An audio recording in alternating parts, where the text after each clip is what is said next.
Hello, everybody, and welcome back to the Battles on the NA server. It's your host, a.k.a. Bring you guys the battles from the Rule of the Waves 5 tourney. It's about to be another doozy. We got RVG versus AU. These are two stacked teams here, one from the Brazilian side and one is a mix of different teams on the NA server. This should be an interesting bout, to say the least here. Now, this is my third match using the new free look tool, so bear with me as I get different camera angles. I'm still experimenting with some of the stuff here, but you guys can see this is a nice stack up of teams here.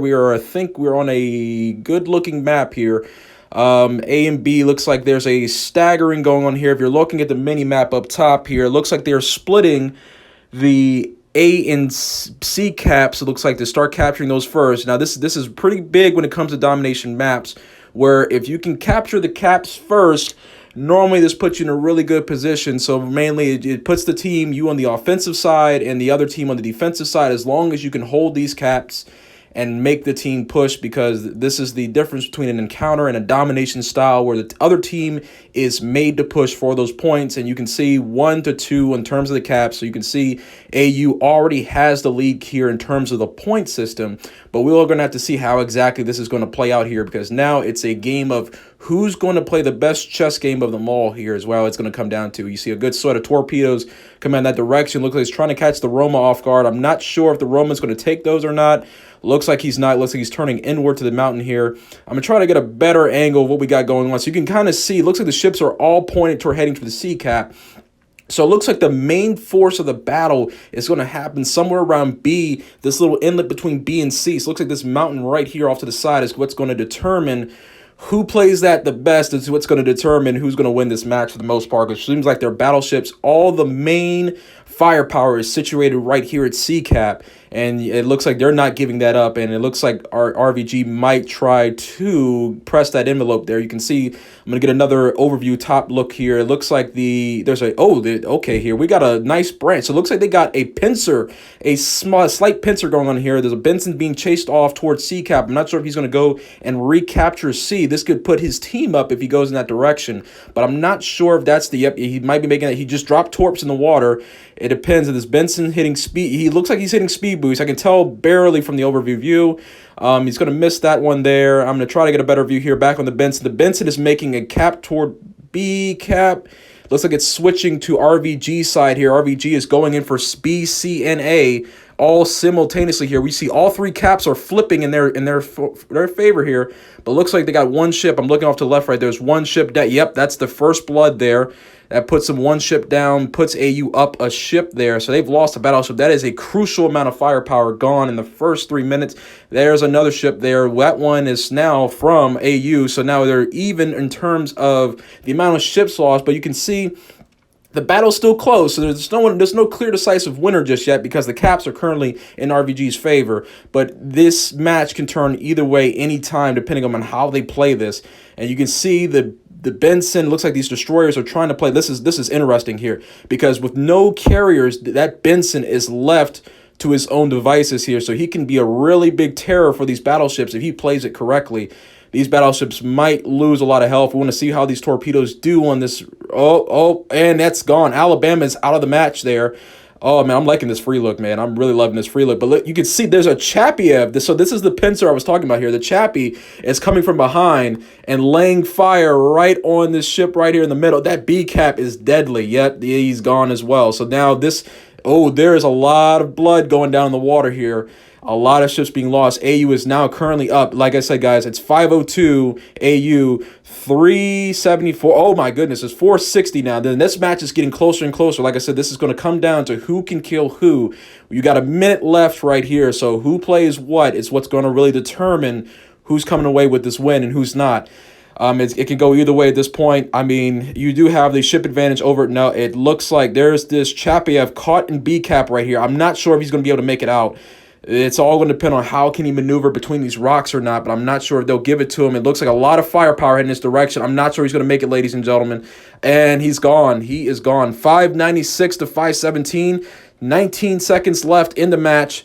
And it looks like it's looking in AU's favor so far. It is close. Not really so much anymore. But yeah, it looks like the game is going to head in their favor here. The a.k.a. trying to make a last pass. And that's the end of it there. First round down goes to AU. Perfect positioning.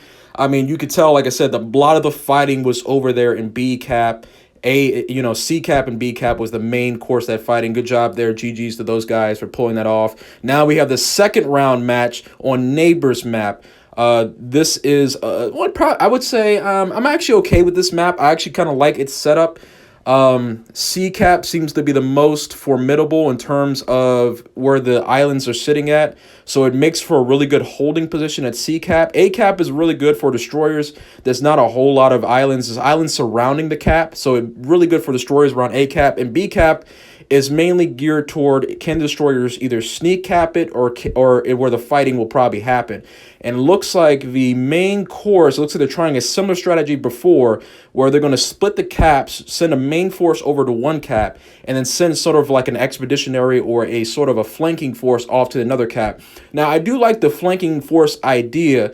The only problem is if the other team ran a similar strategy where they ran like 3 ships to counter the 2 that went to, what is that, A cap up top, then this would probably not work out as well as it is, but we'll see how well this works out. It works well like the last time where they're able to get the overarching fire into B and still be able to claim some bit of victory over there in B cap if it happens to come down to a B brawl zone. But looks like, just like last time, it's a fight for C-Cap. I mean, like I said, this offers the most advantageous position to whoever can hold it because there's just so many large islands sitting in C-Cap that allows the teams to... Oh, my goodness, that's first blood right there. AU loses the first ship. RVG now up by 1 ship. The Roma is now taking a bunch of hits here. I'm telling you, I'm liking this free look. Being able to take a look at where the ships are taking the angles from. I mean, it's beautiful, actually. We got the other battleships. Looks like they're moving into... So it looks like they're coming in support because of that Roma. If they don't support that Roma and RVG takes advantage of the situation, they can come around the Roma from both sides and not allow that Roma to escape. That will put them down a battleship. Now, it looks like they're trying a similar strategy. Like I said, there's a Chappie firing over from A to B cap right now. And it looks like RVG is making a more determined push into B cap, leaving some ships behind to try and deal with that Chappie. They got the Yukikaze right there. He's gone. Wow. So they're both down to destroyer right now. So this is relevant because now the spotting power and also the ability to in-match, because destroyers are really good for an in-match game where they can drop torpedoes in the water and kind of herd ships into like a more so a Corsair type of thing. Oh my goodness. That cruiser's taking a lot of fire there. And he's down too. The Kutuzov goes down. So now AU has lost 2 ships right now, a destroyer and a cruiser. They still have the Chappie off in the distance there. Looks like the Chappie and the Kutuzov here are trying to face off, trying to keep them off like last time. But looks like they might lose that other ship off to the left right there. I can't see what it is. Looks like Chappie. It's going down. Yep.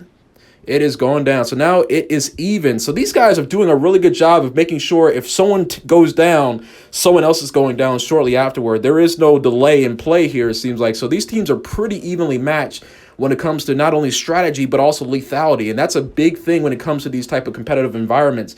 You can put as much damage in these ships as you want to. If you're not lethal in putting these ships outside the battle, that might come back to bite you in a later part of the game. And so they're doing a good job here. They're rotating out the Roma. The Roma is using this rock to his advantage.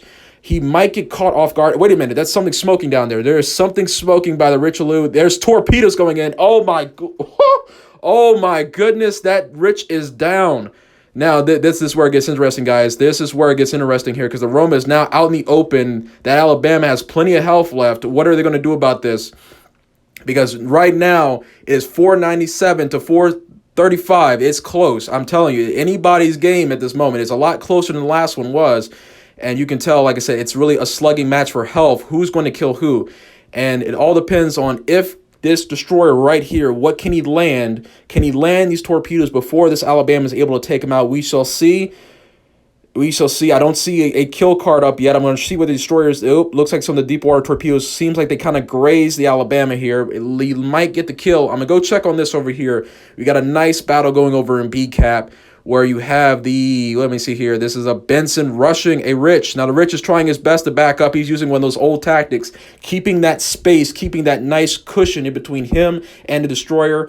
It's going to come down to who is going to be able to lay the most decisive shots here. And there's a lot of blood pumping right now because any mistake is costly for any team right now. It can go either way. It's 10 seconds to go. Can this Rich go down? Is it about to happen, guys? Are they going to flip this match in their favor? Yes, it happens. At the buzzer beater, AU takes it for their second win. That kills off this winner's bracket series. It was a best 2 out of 3. That kills it all for today, guys. Oh my goodness, these were some really great matches to see today. Blessings and great to see you guys again on the battlefield. Hope to see you guys again next time.